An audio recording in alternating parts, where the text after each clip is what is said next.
Welcome back to Truck and Talk, the podcast where we open real conversations, shine a light on important issues, and bring you the voices that help strengthen our communities on and off the road. Today, we're taking on a topic that affects so many people, but too often stays hidden: mental health, crisis support, and the power of asking for help. Joining me is someone who works on the front lines of hope every single day: Thomas Sanchez, the Crisis Hotline Specialist at Emergence Health Network.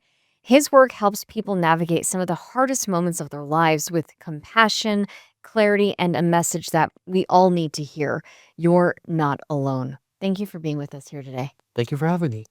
Well, before we begin with our interview, we want to get fuel for thought. It's a quick little segment that we do where we touch on something that's happening in the world, but this time it's about shaping the conversations around mental health.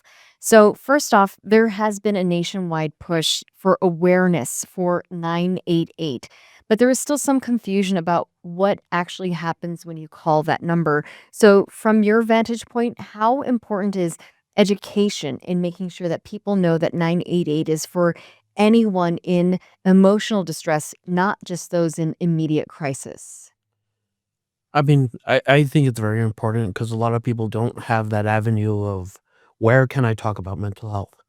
If it's with my friends, my family, and my loved ones, maybe it's trauma dumping. Maybe I'm a burden to them. Maybe I'm causing them stress, anxiety. I want everyone to know no matter what time of day it is, day, night, 24/7, 365, 988 is available to everyone. It's free to the public. Please call in. We're here to talk. And we've also seen some rising concerns about loneliness and stress across the US workforce, including drivers who spend long stretches on the road. So, how can crisis support play a role in helping people feel connected and understood in those moments? Sometimes when we talk to our friends, family, or loved ones, they don't come from that perspective of mental health. So when you say, I'm feeling depressed or I'm having anxiety, sometimes it could come across accusatory. So with 988, you have that third party, someone who has no type of bias against you, no relationship with you. They're hearing your story from your perspective. And we're all trained crisis specialists. So we know mental health concerns.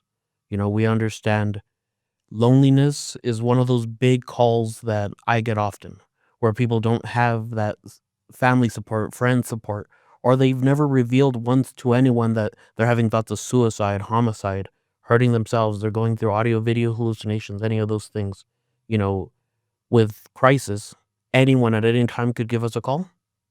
They're all trained specialists who are trained in mental health. We day and night talk about these very tough issues. You're never a burden if you call. Please call in and we understand to a certain degree. We can't understand everything for sure.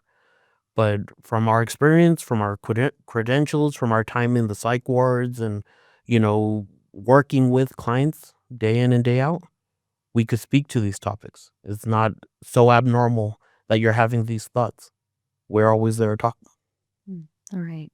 So, thank you for your insight on our Fuel for Thought segment. So, now I want to get to our other part of the interview where we learn a little bit about you. So, you have such a powerful passion for mental health advocacy and it shines right now. So, what originally inspired you to become a crisis hotline specialist? And what was that moment when you knew that this work was your calling? Right out of high school, I was riding my bike everywhere to go to classes, to go to college, and also to run a mental health group. It's a connection support group, a peer to peer support group through NAMI. And I could see that in the NAMI support group, it was all about secrecy. People were afraid of the stigma of mental health. They were afraid of their wives, their employers, their family figuring out their children, figuring out that they have thoughts of suicide, thoughts of self harm, that they have a drinking problem or a problem with any type of substance, you know? And I felt that secrecy is difficult. You can't force anyone into getting that mental health care. You don't know their situation. You don't know what it means for their livelihood. If they come out with, I have thoughts of hurting myself. I have thoughts of killing someone. Those are extreme and brazen. So with 988, I felt like that's the ultimate confidentiality. You're dialing a number from any phone, from anywhere. You're speaking to someone on your mental health. You could be as truthful as you need. We're here to help. We're here to talk. It's, I feel like that aha moment was, you don't have to show me your face. I don't have to know you from Adam. Let's talk about it. I'm here. I always tell people, I'm a random Uber driver. You've never met me. You've never seen me once. Let me hear your story. Let me give some suggestions from my experience. Take it or leave it. There's no obligation there. It's just a conversation. It's okay to have them once in a while. Yeah. When you said Uber driver, that reminded me of Taxi Cab Confessions on MTV. Did you ever watch that? Oh, yeah. Kind of similar? Yeah, it's a little bit because we don't know you. If you say, hey, I'm having thoughts of killing whoever. Okay, why are you having those thoughts? What led up to those thoughts? What triggered those thoughts? Is the level of anger that you're having right now proportionate to the situation? If you get all the way to 10 because of a minor inconvenience, you might be dealing with a mental health concern. You might have to learn how to regulate that anger and bring it back to a certain level. I don't think you're a murderer. I don't think you're a dangerous person. You might be a person that needs to get help. Maybe not. Let's talk about it. Yeah. So you mentioned that you started in high school.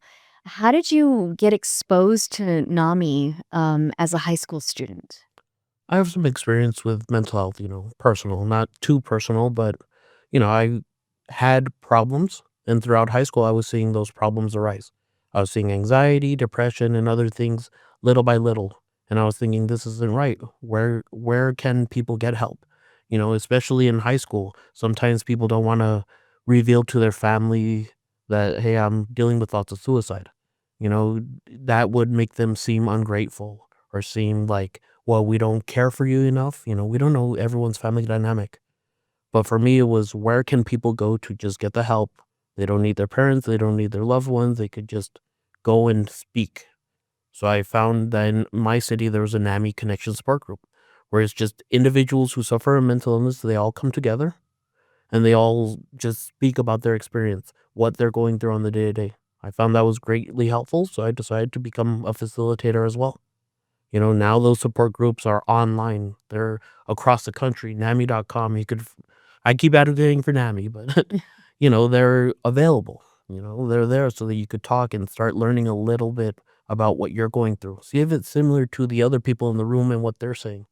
And if it is, see what helped them, see what worked for them. I just want to commend you for recognizing that you had issues and actually acting upon them, because I think so often people don't, especially at a young age. So um, I just wanted to point that out, that I just find that really admirable. I, I certainly had less obstacles than other people. My family was highly supportive, and that's a great blessing. I know not everyone has that, but having that family system, my parents were always able to say, how are you feeling? How are you doing? What are you thinking?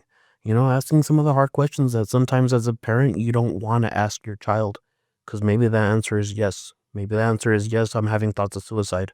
And how do you manage that as a parent when your child is a harm to themselves, when they're in the room all night and you don't know what might happen? So having those open parents who are able to just discuss what the problem is. Let's get you some help if you need it.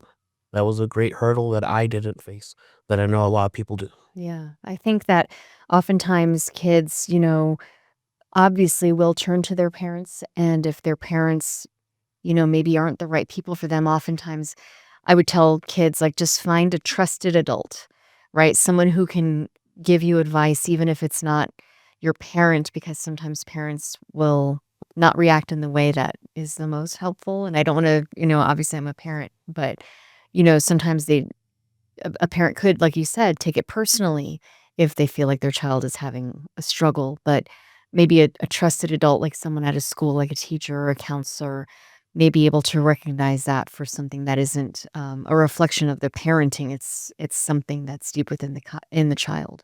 Yeah, I mean, mental health disorders I often say are like any other medical issue. I believe mental health disorders are medical issues that may have environmental triggers. And in that, my father, mechanical work, he knows how to grind a wrench. I do not. I could grind a pencil. But in that way, he might not have all the skills necessary. Although he's kind, hardworking, loving, and all those things, sometimes it does take a professional. Sometimes it takes a skill set that's beyond my father. And I feel like 988 is great for that because that trusted person, that trusted adult, you could always call 988. You could text 988. A lot of people don't know that either. If you're going through something in high school, in middle school, in elementary school, if you feel like you need to hurt yourself, if you're going through addictions, if you're going through abuse, if, whatever you're going through, there's that 988, there's that non-biased person that you could talk to even for a few moments and say, "This is what I'm going through. How can I get help?" Yeah. And then you could recognize help that you might not know is there. Your school counselor is not just to set up your schedule. They're a counselor. You could go to them and talk throughout the day.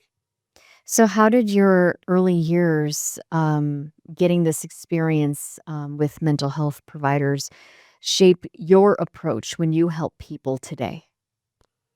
Well, I kind of learned that it's one step at a time. It's the whole you could lead a horse to water, but you can't make them drink.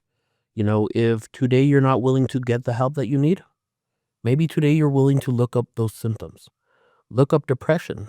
Put a word to it. If you think you're suffering from anxiety, look up anxiety. See the little checklist. Do I fill out 7 out of these 10 boxes that they come up with? Does that sound eerily familiar to me? Because that's kind of the step by step, one grade at a time, one day at a time, one step at a time. You don't have to go full wholesale and say, I need a psychiatrist, a therapist, a caseworker, everything in between. You could build that toolbox of what works for you little by little. I think it starts with education. That's where I started.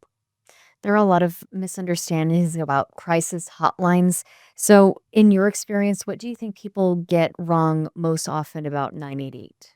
The second you call 988, we're gonna call the cops on you right now. The cops are at your door. They're knocking. That's not how it is. A lot of people call and they say, "Hey, I'm going through I'm not suicidal. I'm not suicidal. Don't say." We're not there to automatically send law enforcement out. We're there to have a conversation. We're gonna assess for your safety. We're gonna ask, are you suicidal? Have you done anything to hurt yourself or anyone else? Beyond that, let's have a conversation. There's real people behind the lines speaking to you. We're not here to force your hand. We're not here to tell you what to do. We're not here even sometimes to give advice. We're there to give options. There's a plurality of things that you could do to get the help. Let's see what works for you or what you're willing to try today or in the coming days, you know? So, can you walk us through how a call works? Like, you answer the phone. How does that call typically go? So, I mean, it would be typically some type of introduction. I'll introduce myself. Hey, thank you for calling the 988 Suicide and Crisis Lifeline. My name's Thomas. How can I help you? At which point, you'll be given as much time as you need to talk to see what's going on. We're going to ask direct questions. When you call 988, it is time to talk. You know, there might be questions that other people would shy away from. We're going to ask, have you done anything to hurt yourself? Have you done anything to hurt yourself? Are you having thoughts of suicide? Not a question everyone gets asked every day. We're going to ask it. From there, it's your conversation to have. If you've been holding something in for years and you've never told anyone, we're here. We're not gonna hang up on you in disgust. We're not gonna call the cops because you say something, slightly underhanded. If you say, I have a large cocaine addiction, we're not calling the drug enforcement officers. You know, we're saying, okay, how much have you used today? Is that your baseline? Are you interested in rehab? Have you tried before to come off of your substances? What would it mean to you if you were sober? How does that affect your life on the daily? What are your goals? What do you want to accomplish in this life? And how is that substance keeping you from it? We're going to get into maybe some deeper topics, but it's all about consent. If you want to if you want to call and say I don't want to talk about that right now, absolutely. We do not have to talk about that. What do you want to talk about? What are you willing to? Let's try to find you some resources. There's resources that everyone has access to, but no one knows they have access to. 988 text is one of those that I'm like, text sometimes. Sometimes it's better like that. Sometimes you might get tongue tied, you know. Through text, you could put your words as you like them. Someone will respond to you. Let's have that conversation. So, I think some people will say, oh, they're just reading off a script and they just have to ask certain questions. And I get that there are certain questions that need to be asked, but um, what would you say to people who say, like, oh, you're just reading off a script? We might seem robotic because a lot of times the solutions are similar, you know? If you're having drug abuse issues, it's similar for someone to say, well, let's try to get off that drug, you know? And there's similar ways that we communicate, but that doesn't mean we're running off a script. The majority, if there is a script, is we will ask you if you're suicidal by due to what the line is. It's a suicide and crisis lifeline. Mhm. We need to assess for your safety.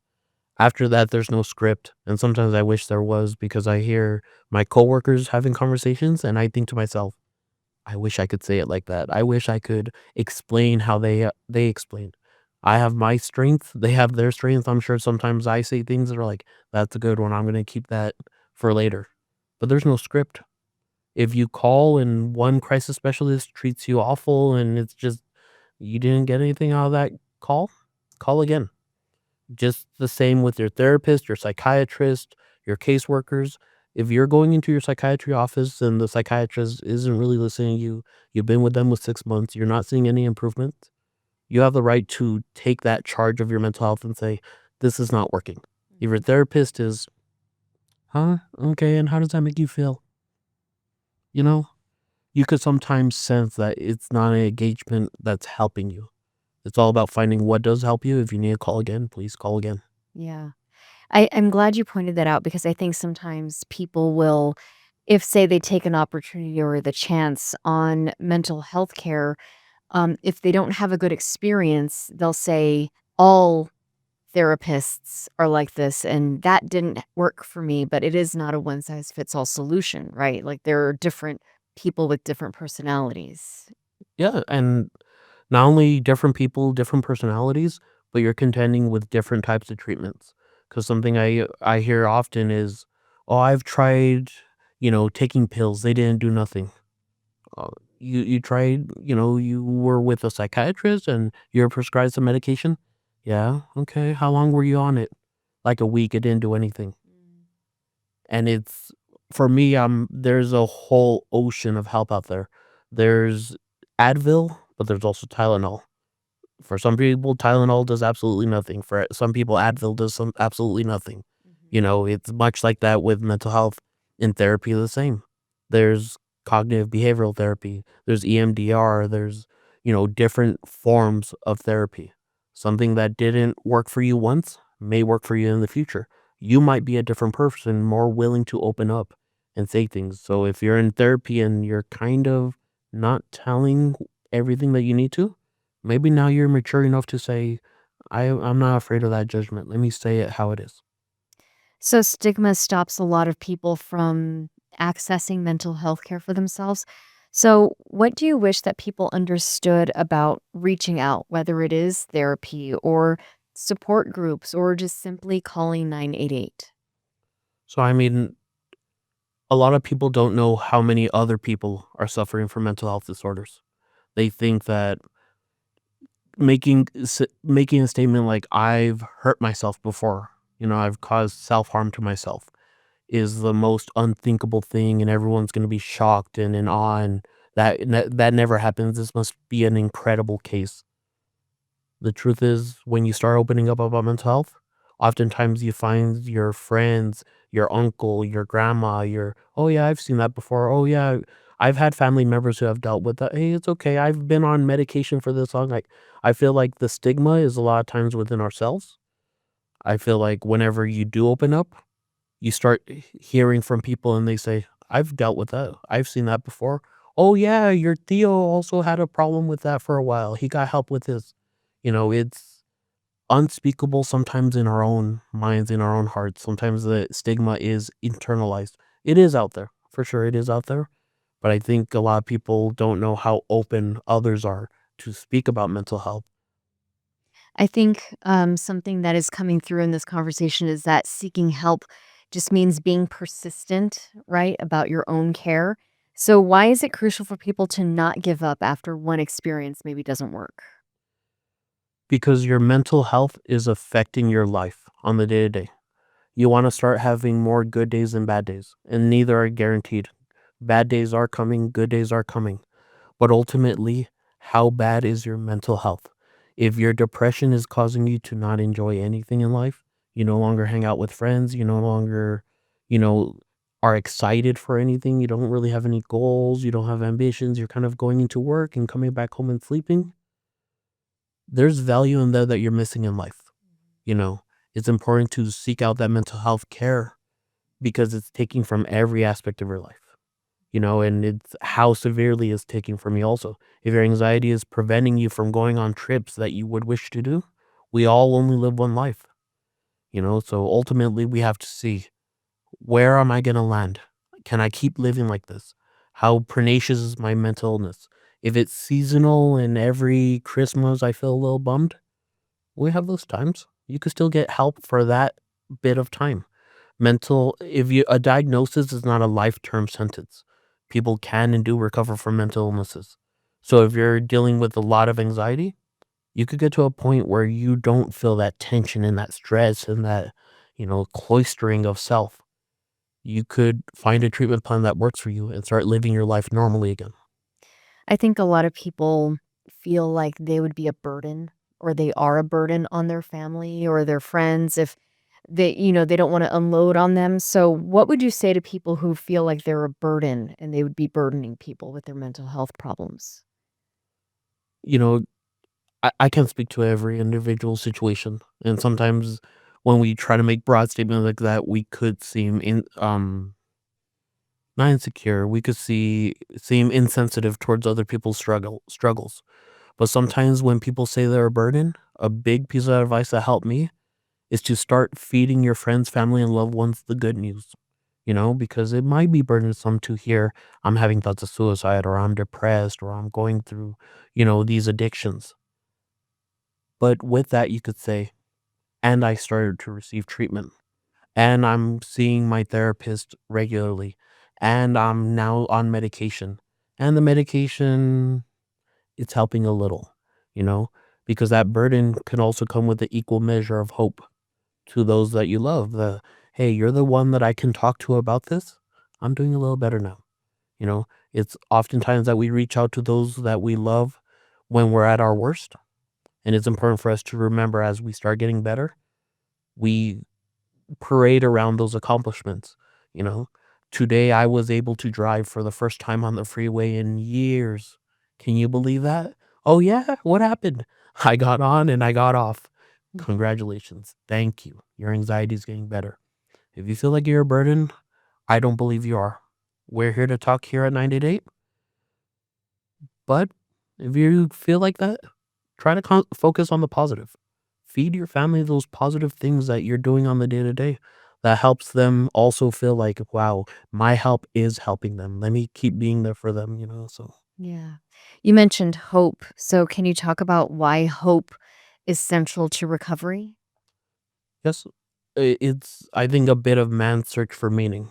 You know, if at the end of the race, there is no prize and all, and the referee just punches you, it's like, I'm not going to run a marathon then, That hope is of a life that could be lived, because sometimes in mental health, in depression, very much in depression, there's hopelessness, there's helplessness, there's, I am never gonna get beyond this, there's no goal in the future. There's nothing that will make this all right. I'm at my wit's end and nothing will ever change. We have sometimes all or nothing thinking. When we're at our lowest, we're gonna aim for the most extreme things sometimes. So that hope helps us keep us in track. Why am I doing this? Why am I seeking the help? What does it mean when my family no longer has to see me this way? What does it mean for my children? What does it mean for me? How is my day to day going to look different? We have to keep on that hope. It's the phrase is, we will never give up on hope, because it's, other than that, we're left to the entropy of the universe. Mm. I'm not asking you to break any confidentiality rules, but do you think you could share a story or a scenario that just shows how impactful crisis hotlines can be? Yeah. I mean, just to be very general, a lot not a lot of times, but there's has been incidents where a child has done something to hurt themselves, something to critically injure themselves. They may or may not make it. So they call us, they look up, suicide, they see 988 right on Google. They call us and they say, I want you to tell my friends and family and loved ones this, that, and the other. Since that individual was able to call 988, we could talk to them. We could say, "Hey, let it doesn't have to end like this. Let's have a conversation. Let's talk. How can we help you? What things can we do to make sure that you're safe tonight? How are you feeling? How's your heart rate? How are you breathing?" You know, in those incidents, sometimes they get to the point that they say, "Yes, I do want to live. I'm going to go talk to my parents." You know, we don't have as much information as we wish we would. A lot of people think when you call, we have your name, your social security, all your credit lines. We don't have all that. So 988 has saved a lot of lives with people who regret what they're doing. They call us and they live to see another day. A mother doesn't have to live without their child. You know, they get to now know, hey, my child's dealing with this. We're going to get them the help they need. That person is saved. I want everyone to know 9 I want it posted in every restroom, everywhere. You could call us. Please call us. It's never too late to get that help. I think another stigma about healthcare that we see a lot in film and on TV is, someone's like right in the middle of something really groundbreaking that they're exploring themselves, and then the therapist is like, "Well, our time's up." So, is there a time limit on 988? So we have to keep the calls reasonable. We always want to keep the line open for other callers. But as for a time limit, there's no, my boss is never, hey, you went over the 22-minute, there's no such thing as that. We're here for you. Of course, we can't sit and talk about the football game and, politics and, other things that we're there to talk about mental health. But if we're having an earnest and honest conversation on mental health, I'm going to talk to you for 10 hours if I have to. Whatever it takes, there is no time limit. You could go ahead and call. We have to stay on topic, but we want it to be productive. We're going to suggest ways that you could get help, you know? Mm. So it's a contention, but there's no time limit per se. It's just we have to keep the lines open for other callers. But if we're talking about your mental health, if we're talking about getting that help, if we're talking about what you're going through, the floor is all yours. Yeah. And I think a lot of people feel like they can't afford that type of mental health care that they need to get better. So, what are some resources other than 988 that maybe people don't know about? Okay. So, what I often tell people is to contact your local mental health authority. If you don't know what that is, we'll be able to get you that number through 988. You could get that number through 211. They're the people who help you find a therapist, a counselor, a psychiatrist in your area on a sliding scale. Oftentimes, if you don't have any insurance, if you're limited income, if you're going through a difficult time right now, your local mental health authority can help you find those resources. 988 could also help you find those resources. A lot of people call and say, I'm not suicidal, I'm not homicidal, I'm not going to do anything to myself or anyone else. Where can I find services? Well, since 988 routes to your area and we're all trained, we could tell you, hey, there's the Center Against Sexual and Family Violence. That might help. There's Alcoholics Anonymous, the hotline one that you could call right now since you don't need help now. There's your local mental health authority. That's a big one. We'll tell you exactly what the number is, what the organization is. Call them tomorrow morning. Start getting that help. One big resource is the NAMI online support groups. They're all over the nation. Whenever I go to the website, I look through, and there's one in Alabama every Tuesday at 7. There's one that happens in Florida, Monday through Friday, every night at 8. There's one that happens in California. I say, at minimum, join one of those groups, participate, see what people are saying, tell them your story as well. Sometimes just person to person is what helps us get all the resources we might need. And if someone is concerned about their loved one's mental health care, what would you say is a good way for them to start that conversation? I think it's important to prioritize peace, prioritize giving them their autonomy, letting them open up in the ways that they want. But if you want to have that discussion, it's important to ask direct questions, no accusatory questions. It's always appropriate to say, are you having thoughts of suicide? It's always appropriate to ask out of 10 questions. Hey, on a scale of 1 to 10, how bad's your depression right now? You know, Hey, you had a pretty rough day today. You kind of had a blowout. You were aggravated. How high was your anger out of 10? Do you feel that's normal? How can I help you today? What can I do for you? Do you want to talk? They're very direct questions, but sometimes we're on that hesitancy of how do I open that conversation with someone? Mhm. It's great whenever they start the conversation and say it's ultimately making a safe environment for the individual to know they're open and they're safe to talk with you about it without judgment, without harassment, without accusations. And what signs should someone look for that might indicate that someone needs some mental health support? I think a big sign is isolation. If you start seeing wounds that don't quite make sense, don't add up, Mhm. if you see that they're pulling away, their eating habits, maybe their substance use, increased substance use, how angry are they? How stressed are they? You know, how long is their fuse? That helps. What are they saying? How are they acting? Are they changing their behaviors from one week to the next? Are they giving presents out? Things that they once loved and they're just giving them away to people. Mhm.